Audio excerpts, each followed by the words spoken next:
folks, Molly, are taking seriously this idea that Donald Trump is now, he's proposed a policy on IVF. We're going to take that seriously, for real, for real. Here is Donald Trump speaking with NBC's Dasha Burns about IVF. Under the Trump administration, we are going to be paying for that treatment. So we are paying for that treatment, all we're going, for all Americans that get it, all Americans that need it. So we're going to be paying for that treatment, or we're going to be mandating that the insurance company pay. In Florida, the state that you are a resident of, there's an abortion-related amendment on the ballot to overturn the 6-week ban in Florida. How are you going to vote on that? Well, I think the 6 week is too short. It has to be more time, and so and I've told them that I want more weeks. So you'll vote in favor of the amendment? I'm voting that I am going to be voting that we need more than 6 weeks. A mandate, you say. Mandate, you say, sir. Mandate. So when the children are born, they can die of measles and COVID, but we can't mandate that. You can't mandate vaccines. We're going to mandate $50,000 IVF treatments. Let me now let you play the reason we should not be taking seriously anything Trump says now about abortion or IVF, which, by the way, far right-wing evangelicals believe is sinful and demonic, okay? Here he is talking about what he thinks should happen to women who get abortion back in the day, 2016, on Hardball. Do you believe in punishment for abortion? Yes or no, as a principle? The answer is that there has to be some form of punishment. For the woman? Yeah, there has to be some form. This is what we might call in the Washington Post great piece, the make wild health care promises portion of the Trump campaign. Your thoughts? Yeah, I actually read that piece and I was like, oh, that's right. Yeah. And he did in 2017. He said he's going to get health care for everyone, right? And then he tried to overturn the Affordable Care Act. His party just voted not to protect IVF. They're banning IVF in Alabama and other states. He's fine with that. And he is not in favor of allowing the Comstock Act to ban abortion. Right. And there's a central tenet on this whole Project 2025, which he disavowed, but his name is mentioned 300 times and is written by many of his ex-staffers or current staffers, is that in this Project 2025, there is, a whole thing about how IVF must be regulated. It must be, that these embryos are people and should be treated the same as normal, fully grown adult humans. I mean, it's just a complete fiasco. Look, he has entered the point where he's pivoting to the general, and he will say anything in the general. But, he has this base that is very anti-choice, and that really did put him in there to install these anti-choice justices and to overturn Roe, which he did and then bragged about. So I don't know how he has it both ways, but he's certainly going to try. He has it both ways. Charlie Sykes, he bragged that he terminated Roe v. Wade. He says that in his current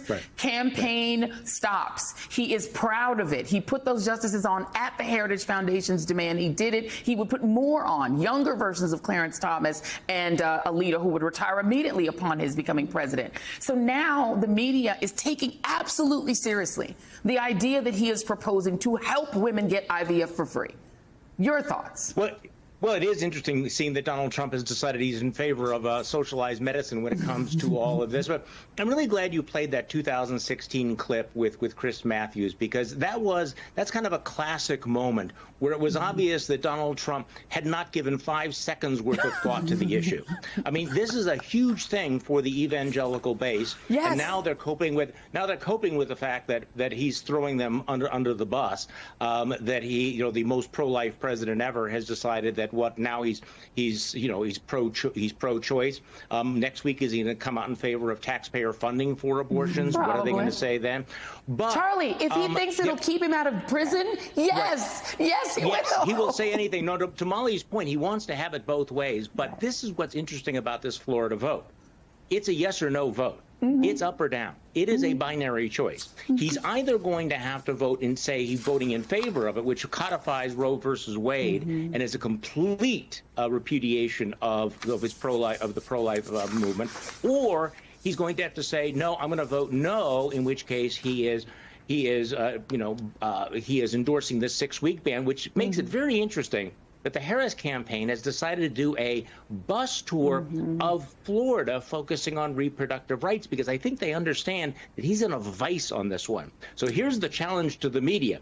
Keep asking the question, but ask yes or no. You don't get to write in 8 weeks. You don't get to have, there's not a third choice. It's either basically Roe or 6 weeks. yes or no. And he will do everything possible to avoid answering that question, but that doesn't mean he shouldn't be asked over and over and over again. Charles Blow, and this is the challenge that I have with our profession, with the media, is that every time Donald Trump is in front of a journalist, they should be asking him, how are you going to vote, as Dasha Burns did, on that the 6-week abortion ban? Do you favor the 6-week abortion ban in your home state and in Iowa, and these very, short-term abortion bans in North Carolina and all of these red states that you made possible?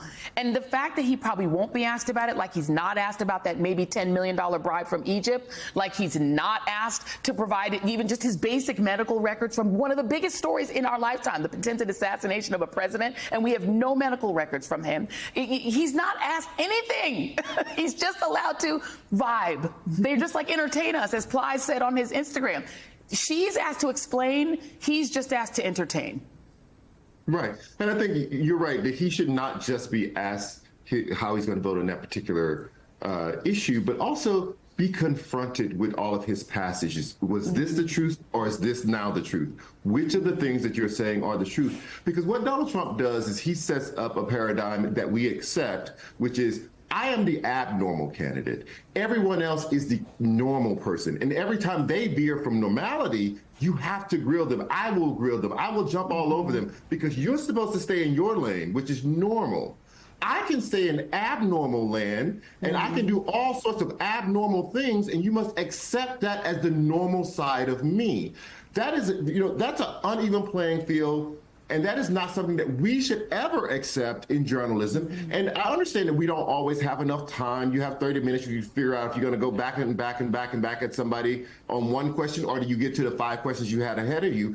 But at a certain point, we do have to just say, I'm just going to dedicate to one question, one issue. We're going to get to the bottom of whether or not you're lying now or you were lying then. And if you're lying in either one of those cases, how can the American people be expected to believe you on any one of these issues? If you can make the time to do that about Kamala Harris and fracking, which like 0% of voters are literally like, well, I guess I can't vote for her because she said fracking thing 1 on one day and fracking thing 2 the other day. If you can devote that much time to her on fracking, you can devote that much time to Donald Trump on the 80 things that he has flip-flopped on. Just try it, Amelia. Just give it a shot. Don't go anywhere. Charles, Molly, Charlie, and David are sticking with me for much more.